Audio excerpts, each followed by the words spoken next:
Binugbog ang isang pulis QCPD sa Sampaloc, Maynila no rumispondi lang nga sana sa isang insidente umano ng snatching. Isasakay na sana sa motorsiklo ang hinihinalang suspect na menor de edad nang akalain ng kaanak na ito ay sinaktan kung kaya nangyari ang pananakit sa pulis. Ang mga detalye sa report ni Boy Gonzales.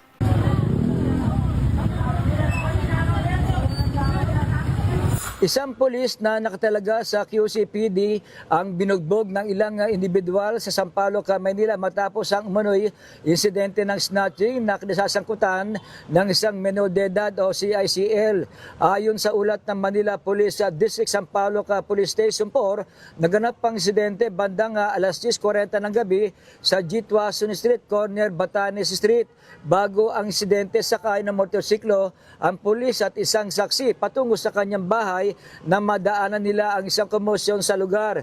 Bilang pulis, agad itong huminto upang rumesponde at pakalmahin ang sitwasyon. Batay sa investigasyon, sinabi ng isang individual na biktima siya ng snatching at itinuro ang isang menor de edad bilang suspect. Dito na dinala ng pulis ang minor sakay ng kanyang motorsiklo upang isuko sana sa pinakamalapit na himpilan ng pulisya. Gayunman, dumating ang mga kaanak at kasama ng CICL at dito na umano nagugat ang tensyon matapos sa mapagkamalang sinaktan ng pulis ang menor de edad.